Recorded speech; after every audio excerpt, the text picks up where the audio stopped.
What is going on, everybody? My name is Christian, aka the PlatinumChin, and welcome to 5-9 Gaming Direct. Now, I barely know where to begin. So obviously this is a video about the PlayStation showcase that we got. For me at the time of this recording was earlier in the day at 1 p.m. Now, I wasn't home when this happened. I was sitting at Disneyland on a bench in the shade watching this live. I was actually watching this on Nanogenics' channel. Shout out to Nano. Thanks for the live reactions. Super fun stream, brother. And we got to dive in together because I am so excited.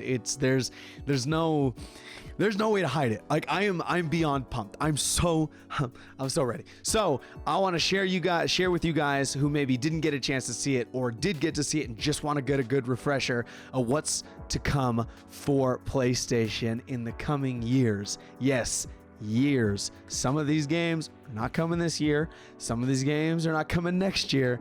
We see games all the way up until 2023. Now, before we get into this, make sure, if you like the video, to leave a like, subscribe if you enjoy the content, and hit the bell notification so that you can stay up to date on all of our future videos. Now, with all that said, let's dive in. Now, to keep this a little short and sweet for the video, honestly, we're really just going to go over some of the bigger parts of the showcase. I think that'll just help us narrow it down. Maybe we'll talk about a little bit about the games that I'm going to leave out from the rest of the video, but let's start it off. So PlayStation kicked things off with a bombshell. They confirmed the rumors that have been going around for months, probably back until February, that the Knights of the Old Republic, Star Wars OG RPG, is getting a remake. Yeah, you heard me right. I said a remake, not remaster. One of the greatest Star Wars games is being made from the ground up with all the bells and whistles of modern tech and is being developed by Asper. They're the team that has been responsible for bringing other Star Wars titles to modern systems. Like if you remember, Republic Commando was recently ported over. So they definitely have plenty of experience with the franchise. Unfortunately, we don't have any confirmation of a release date, but we do know that it will be a console exclusive on the PS5 at launch, with no word of it coming to other platforms besides PC at this time.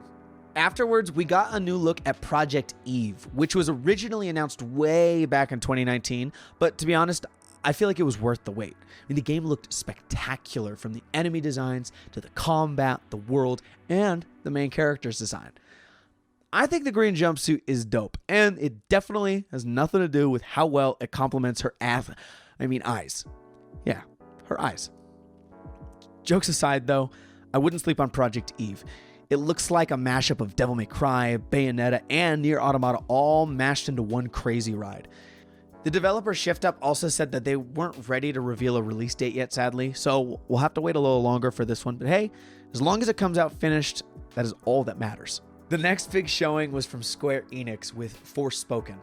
In the trailer, we got a more in-depth look of the game's story and how the main character Frey ended up in the fantastical world of Athia, as well as some of the unique powers that will be at her disposal.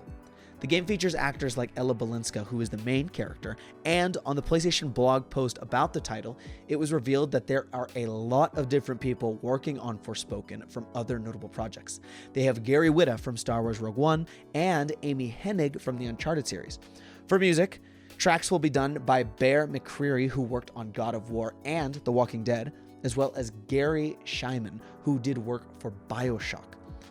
And to break the curse of these new games not having any sort of release window, developer Loomis Productions announced that Forspoken will be coming out sometime spring 2022. Later, Ghostwire Tokyo from Bethesda was given the spotlight, where we saw more about the game's protagonist and the big bad boss in the mask, Hanya. For combat, players will unleash the powers that derive from ethereal weaving, which combines the elements with spiritual energy. So you're like the Avatar, but you fight ghosts and demons. The game boasts to take full advantage of the PS5's capabilities, utilizing the console's ray tracing, 3D audio, and the SSD storage to allow a seamless experience with near zero loading screens as players explore the haunted city. This ghost hunting action thriller is set to release on the PS5 sometime in the year 2022. Now, during the showcase, we didn't just get announcements on new games. It was actually announced that one of the PlayStation's most anticipated releases on last gen, Uncharted 4: A Thief's End, will be coming not only to the PS5, but PC as well. Now, this remaster of Uncharted 4 will also come bundled with the standalone title that came out after it, Uncharted Lost Legacy. With PlayStation games like Days Gone, Horizon Zero Dawn, and now Uncharted coming to PC, it'll be very interesting to see what other titles Sony has planned to bring over later down the line. I mean, come on. Who wouldn't want God of War on PC? Anyways, Uncharted: The Legacy of Thieves collection is slated to release early next year, releasing first on PS5 and coming to PC a little bit after that. Now, if there's a Game Studio MVP award out there, it most definitely has to go to Insomniac Games. They have been killing it so far and show no signs of slowing down, announcing 2 new titles for the PS5. The first title they showed was a teaser for a character they'll be working on for the first time, Wolverine. Now, when I say this puppy was teased, it was really teased. I mean, we got a little cinematic trailer with no release date. We do know that this upcoming project will be led by the people who directed Miles Morales, and with that game being as great as it was, I think Wolverine is in fantastic hands.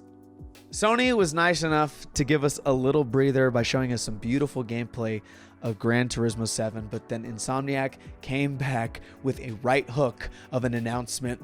It was insane. I mean, we all knew Spider-Man 2 was coming, but to actually see it announced was something else. I was nearly screaming in the middle of Disneyland watching this trailer while I was waiting to get on to Space Mountain. I mean, it blew my mind. I mean, we got to see Peter and Miles fight alongside each other. We heard Kraven, the hunter's voice, in the background. And then we got the big reveal that we've been waiting for since 2018, Venom, who looked like an absolute beast. Now, Venom will be voiced by Tony Todd, who is the voice of Candyman, which is so sick that they got him. Luckily, we did actually get a release date for this one, which will drop exclusively on the PS5, but it's not until 2023. Yeah, I know. It's 2 full years, but hey, you know that it's going to be worth it.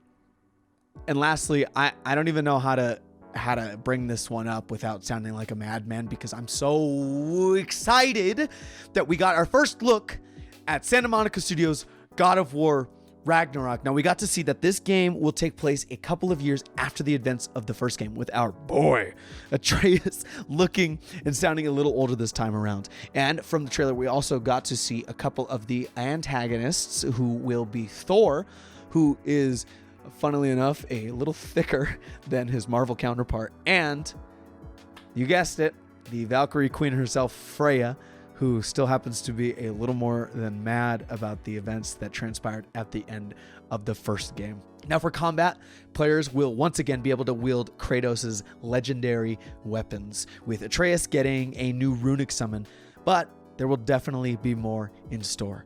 In God of War Ragnarok, players will now be able to visit all 9 realms of Asgard, allowing you to visit some familiar and some unfamiliar places.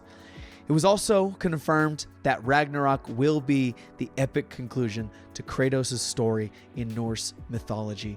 And if you want to see how it all goes down, make sure you pick up this game when it releases sometime next year. Now, I would love to go so in depth with what we got to see from this trailer, but that's not what this video is for. And I am imploring you to take some time and go watch what was shown. You will be hyped beyond your wildest imagination. And that is gonna wrap up the video for us today, guys. We gotta hear from you.